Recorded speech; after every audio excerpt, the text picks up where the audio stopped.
Welcome, Greek U Nation, to episode number 671 of the Fraternity Foodie Podcast. I'm your host, Dr. Mike Ayalon, CEO of Greek University. I am a speaker and an author. Our ninth book just came out. It's called From Letters to Leaders, The Legacy of Service. So I want you to go and pick up that book on Amazon today. We call these episodes the Fraternity Foodie Podcast because there is nothing like great food to bring college students together. Fun fact, I'm a big news junkie and I'm also an avid sports fan, but I don't often think about the people who made all of those memorable moments over decades on television actually possible. It's not the people I'm watching on television, it's the folks who helped shape the modern satellite communications that brought all of those images into our homes for decades. Our next guest was one of the guys who helped to make that happen.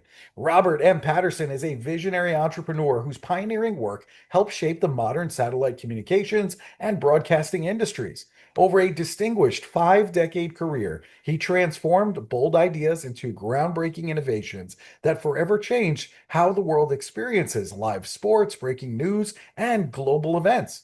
His journey began in 1969 with a subsidiary of Hughes Aircraft Company, the builder of the satellites that delivered the Apollo 11 moon landing to a global audience. Inspired by that historic broadcast, Patterson committed his career to advancing satellite technology, not merely following its evolution, but leading it. Welcome to the show, Robert. Thank you, Mike. Glad to be here. Hey, it is an honor to have you on the show, and I'm sure you were glued into Artemis 2 later on today. I'm sure you're going to be watching. Am I right? Absolutely. I'm looking forward to it. Man, it's just awesome. We're just living in amazing times where we can just turn on the TV and see like the space shuttle coming in at ridiculous speeds back to Earth today. So that is just historic. Now, as a member of Delta Sigma Pi business fraternity, I'm wondering, what did fraternity brotherhood shape? How did all of that shape your entrepreneurial confidence and what you've done over your career? Yes, it helped build my confidence, leadership, experience, long-lasting personal relationships through networking and shared advice. As a matter of fact, just a couple of days ago, one of my fraternity brothers called me and he said he read the book. And this is a person I've known now for nearly 60 years. Yeah, that is amazing. I tell you what, same thing with me. I mean, I just got together with a fraternity brother at in Colorado. I was speaking at Colorado School of Mines, and he happens to live close by. And we've known each other for, geez, I mean, it's got to be 35 years now. Mhm. And we just picked up right where we left off, in college. It's amazing. It's just what a great experience that was, and certainly has shaped my direction in terms of my career as well. And you started your career with this company that actually built the satellites for Apollo 11. Did you realize at that moment when you started working there that you were actually stepping into history? Yes, actually, I did. The company was Hughes Aircraft, who actually built the satellites that did the retransmission of the Apollo 11.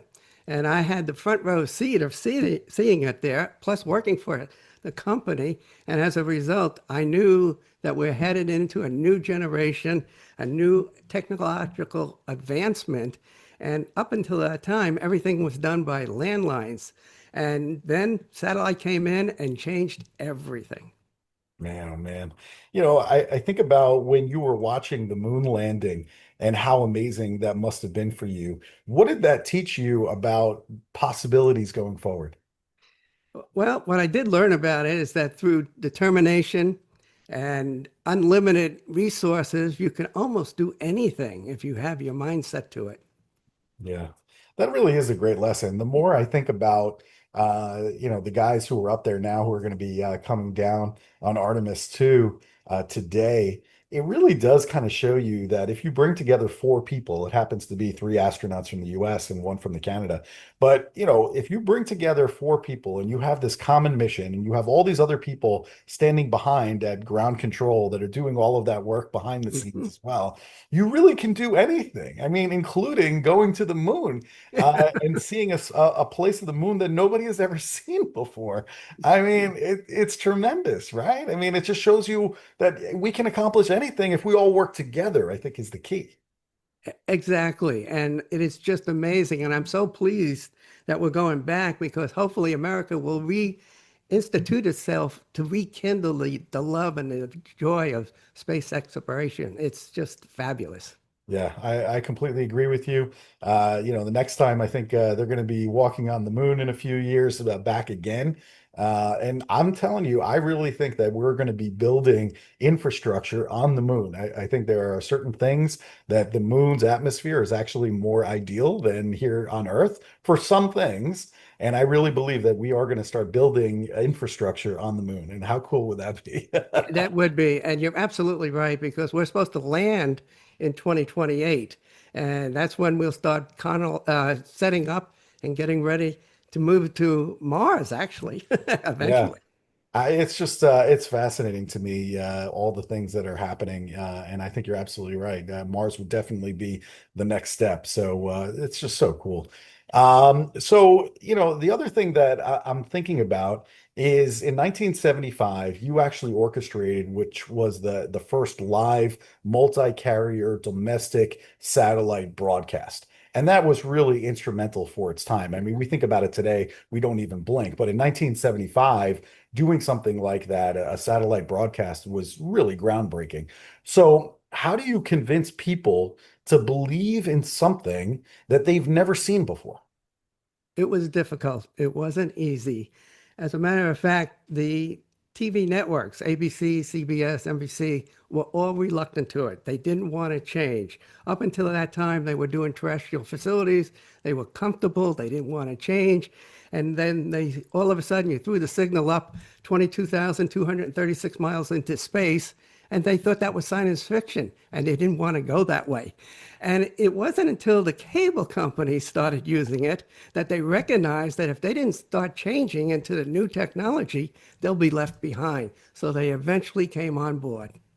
That's good to know that they came on board, and obviously that was certainly the right decision. And I consider you to be a leader, certainly, and I'm sure you were around a lot of other leaders when you were working for Hughes Aircraft Company.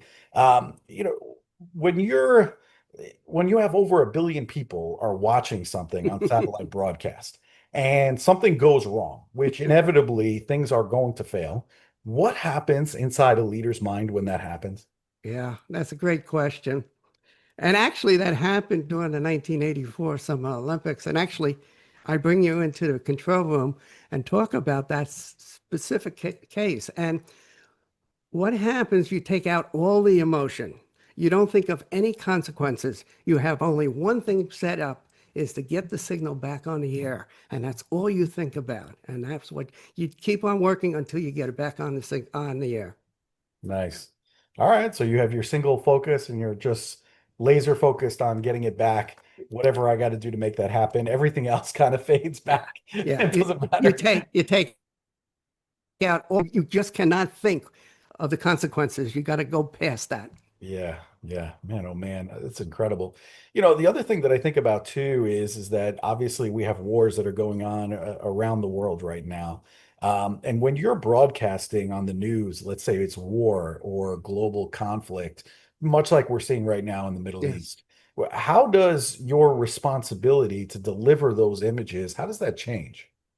It doesn't. Actually, what you do in the TV world, everything is live, and as a result, there's no second chances. So you take every telecast as important as the Super Bowl. And that's the way I approached it, regardless if it's news, sports, or even war, you had to get it on the air. So every client felt that their signal was the most important. And that's how I approached it. It doesn't matter if it's breaking news stories or a local sports team or a national event. They all are equally important. And as a result, that's the way you approach it. Of course, there's different situations. If there's a news breaking story, it may only take you a few seconds to get them on the air. Whereas if you're doing the Olympics or something of that nature, it may take months to prepare for it. So it has the time, but you're equally important for both all customers. Nice. Okay. Now, you have built some really valuable companies in your time over many decades, and you were able to exit. What advice would you give, let's say, fraternity men, sorority women, college students who are listening right now? What advice would you give them if they want to build something that's really valuable enough to make that exit? Yeah, that's a really good question. What I would say is that you can have a job, and a job is where you basically get paid for what you do. But if you really want to do something, you have to have a passion. You have to have a real love. And that's a career. And with a career, you love working on it. And it has nothing to do with money. It actually has the fact that you have a real passion to deliver the product that he wants. So my suggestion, if you're going to build something, do something that you love doing, and it won't be a problem because you love doing it. Yeah. Well, hopefully, all college students are going to be able to find it. It's difficult when you're a college student and you really don't know which direction you want to be in. You're constantly comparing yourself to other college students, and maybe they're on the right path, and maybe I'm on the wrong path. You Hmm. constantly are second guessing yourself, trying to figure out what is that true right path. So to you, you just think it's whatever you're most passionate about. Right. I was very fortunate growing up. I happened to grow up in Queens, New York, and I had two loves. I had the love of sports, and I had the love of space exploration. And I was hoping to be one or the other, and I didn't have the qualifications, but I happened to have a career that actually satisfied both, where it was satellite broadcasting. And when I first started, I started with Hughes Sports Network, which we did all the broadcasts for all the TV and radio for baseball, basketball, and hockey. And I couldn't ask for a better job. Yeah, that is a great job. I mean, growing up in Queens, you must have been a Mets fan, right? No, I was a Yankee fan. You're a Yankee fan in Queens? In Queens of all places? Come on. Well, listen, I'm a Yankee fan too, so we share that, and they're off to a great start this year. So I think everything is going to be just fine, and I believe in Aaron Judge, so we're good. The Yankees are a great team. Yeah, yeah. I'm just surprised that you ended up on the right side of New York baseball. Yeah, and my idol was Mickey Mantle. Yeah, Mickey Mantle is just a tremendous hero. And man, I mean, watching him growing up must have been really cool for you. So Oh, I, it I almost was, envy that you got to watch him. yeah. And it was at the same era with Roger Maris when he hit 61 home runs. It was such excitement. Yeah, I'm sure the streets were buzzing when he hit 61 home runs. I mean, come on. That's just incredible. But yeah, I have Yeah. envy of some of the Yeah, and stuff then that you you get got to you watch. got the Aaron Judge who does even superior to that. I mean, it's I just know. amazing. That is really amazing. I think we are watching history with Aaron Judge. I truly believe that he's going to be the best ball player in the history of Major League Baseball. When it's all said and done and the books are written, Right. he's just has God-given talents that players in the era when you were Yeah. growing up, they just Yeah. didn't have those kind of tools that he has. Uh, Right. And then just to kind of give you a little bit of back history, yeah, I had the privilege. who- Joe DiMaggio came up to my office one night. So when you talk about some of the greatest Yankees, yeah. I got a chance to meet him. So it was just fabulous. Yeah, that's just incredible. Well, good for you. You know, the other thing that I think about too is, satellites once brought us live TV. Now they're on to other things. They're actually, satellites are bringing us high-speed internet, and they're also supporting defense systems like the Golden Dome, as an example, that we see in Israel that's being used right now. So, I really wanted to ask you this question because I think you might be able to answer it better than anybody. What does the next 20 years look like in terms of satellites? Well, satellites are going to become much more important personally for you, first of all. They'll be able to drive your car, will give you directions of where you're going. Actually, you'll be wearing a vest which will give you medical information that will be sent to your doctor. So no matter what you do, satellites are going to be there. And then from a more outer space type, satellites will be used to communicate from Mars when it gets there. So right now it communicates from the moon, but the satellites will have a network that will give us communications all the way from Mars. So uh, it's just absolutely amazing, and I hope we continue with the Golden Dome because that could protect us against adversaries. And in future, if anybody does something wrong, we'll know about it before it hits the United States. So their satellites will become vitally important as we go along. Yeah, the Golden Dome is absolutely incredible and very effective, certainly for Israel. But Israel happens to be a very small country. Now the question becomes, how do you protect with the Golden Dome the entire United States of America, which is infinitely larger than the state of Israel, right? Exactly, and you bring up a good point because Israel is a small country. But what President Trump is trying to do, and this is one of his interesting points, he wants to get Greenland. And then if you could put a location in Greenland, then the satellites will be able to communicate back to the United States that if there's any missile that took place. So what Trump is trying to do is to spread the distance of how soon we can learn about others sending launches or nuclear missiles, so we'll know immediately what happened. So they Yeah. could be shot down. Yeah. Listen, strategically, I think nobody will deny that, having an area like that, Greenland would certainly be advantageous to the United States to Hmm. get advance notice of what's happening before it gets anywhere near the United States. So totally agree. Now, the second question is, do the people of Greenland actually want that? And that's a whole different question, that I think Yeah, we have to yeah. consider. I think Trump is going to have a hard time trying to convince them, but hopefully we could work with them to be able to have a missile location on in their country. Yeah, well, that is pretty interesting. And I did like that idea too about the vest, and communicating with satellites. I think that makes total sense to me. Every morning I happen to hop on a scale, and the scale actually communicates with my doctor's office how much I weigh every day. Is that wow? And yeah, yeah. And the same thing with my blood pressure too. It'll take my blood pressure and automatically communicates with my doctor's office what my blood pressure is every day. So they're keeping stats in the office on my health every single day. But that's only once a day. That's when I hop on the scale or put on that little cuff in order to figure out what my blood pressure is. But imagine if we were all walking around all day long with a vest that was Yes. communicating through satellites to our doctor's office. And imagine if it could potentially notify my doctor that I'm having a heart attack on the street when I'm going for lunch immediately in real time. I mean, You got it. You nailed it on the head, and that's exactly what the whole purpose of it is. And I actually mentioned in the book about yeah, that the doctor will call you before you're sick or before you have a stroke. It's right. amazing. Yeah, imagine if the doctor starts calling you and saying you're having a stroke right now. You're like, what? Like, how in the world did you know that? But yeah, it's just it's incredible the technology and what's going to be able to happen with satellites going forward. I mean, it's just incredible, incredible stuff. So I can't wait to see what the next 20 years looks like. I think there are things that we don't even know or can't even imagine right now are going to happen. So that's really cool. Yes. Um, the other thing too I wanted to talk to you about is kind of culture. And culture could be at some of the companies that you've worked at. Culture could have been at Delta Sigma Pi as an undergraduate. Do you see anything in the culture of these companies or organizations that potentially could determine whether the small problems that you experienced in these organizations actually become disasters? I'm just curious about what role culture plays in that. Yes. I think one of the big things is with AI. They may be able to detect something that will be forthcoming that could be a major issue.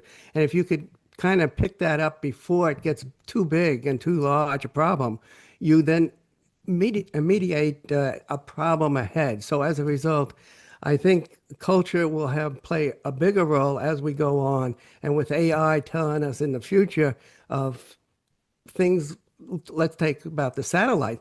Right now, satellites just do transmission back and forth, but they're going to put AI into satellites, and AI will be able to make decisions for the satellite. So it's going to change the ball game.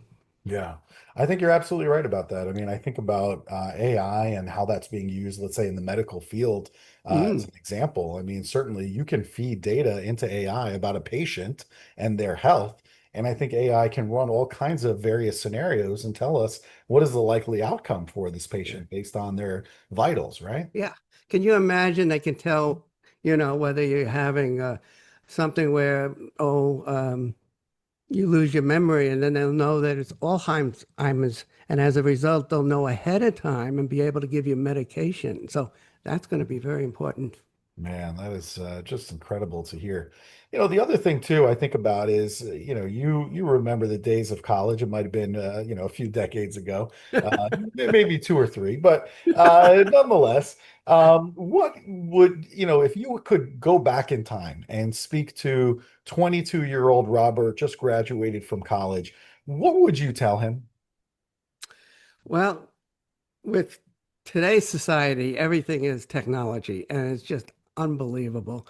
So if I was going to be looking for a job or something of that nature, I wouldn't do something like a cashier or a truck driver that AI and other people can do remotely and so forth. I would suggest you go for more judgmental or scientific. I mean, whether you be a doctor or even a science as far as space, because we're moving into that. That's the area where maybe AI will be helpful, but it still needs the decisions by humans. And that's kind of the nature I would think that you would want to look into, where technology, you'll be able to make decisions rather than somebody else. Yeah, you make a great point. I mean, I think anything that has a screen to it is going to be ultimately done by AI at some point, Hmm. whether it's a Yeah. cashier or even driving, like you said, trucks and, over the road truck drivers. I think they're going to be gone. It's just going to be AI is going to use GPS in order to move all kinds of things that we need around the country. Right. And So, I just saw this morning on television, what's kind of interesting mhm, is that you have right now deliveries food to your home and so on. mhm. Well, they showed a drone bringing food to the neighborhood. And so you won't need anybody delivering those products anymore. You're 100% right. I mean, I saw that technology, I want to say maybe 3 years ago. Hmm. Yeah, and I saw it at Berkeley out in California. I was on campus getting ready to speak at that particular campus, and all of a sudden I noticed this robot on wheels was driving through campus. And it almost ran me over. I mean, it came right through my path and was actually going at a pretty high rate of speed. And so immediately when I saw this robot just going through campus, I turned to one of the students and I said, "Did you just see that?" And the student said, "Yeah." And I said, "What is that?" And they said, "Oh, it's food delivery." And I'm like, "You've got to be kidding me." This was 3 years ago, and they had programmed this robot to use GPS technology to be able Hmm. to deliver food from local restaurants in Berkeley to the students on campus. And, they had some kind of a lock or code in order to open up the robot and be able Hmm. to actually deliver the food to the person receiving it on the other end. And I was just like completely amazed that it was able to navigate and move around obstacles on its own. Yes, Fabulous. And this was like 3 years ago. So amazing. I can't even imagine what technology is actually doing today. That's true. Unbelievable. Well, listen, I've really enjoyed getting to know you a little bit and kind of talking about satellites and what you've seen over your career with satellites and where we're going in the future. I just think the whole Hmm. thing is fascinating. And you've had a front row seat to all of it. So I'm just jealous. Well, I was very fortunate. You're in the right place at the right time, Bob. That's true, and that's important. Yeah. Sometimes that's what it's all about, just being at the right place at the right time, right? And you took advantage of it. So good for you. That is really good. All right, so you have this new book out there, and the book is called Iconic Moments in Broadcast History Live via Satellite.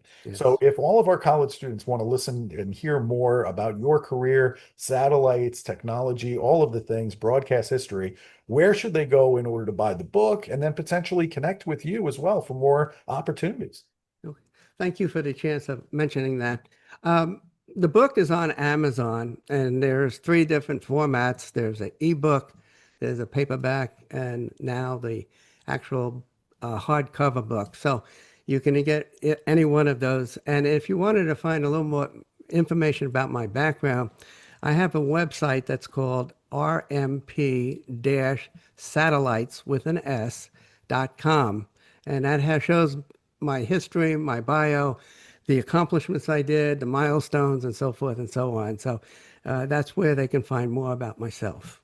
That is fantastic. Well, thank you for sharing all of that, Bob. And I know everyone's going to want to go out and pick up your book. It's called Iconic Moments in Broadcast History Live via Satellite. Go and pick up that book on Amazon so you can learn more about Bob and everything that he's seen over his entire career. It's just really fascinating. So I appreciate you writing the book and making yourself available to all of our listeners. Thank you, Bob. Thank you, Mike, and it was a pleasure. I enjoyed our conversation. Yes, it was a lot of fun, and go Yankees, of course. All right. All right. And to our listeners, if you enjoyed this conversation with Bob, if you learned something today, whether it be about satellites or technology or AI or anything, what I want you to do is share this episode with your chapter. Put a link in a group chat, share it on social media. You really never know who needs to hear this message from Bob today. Thanks so much for joining us. We'll see you on the next episode of the Fraternity Foodie Podcast. Bye for now.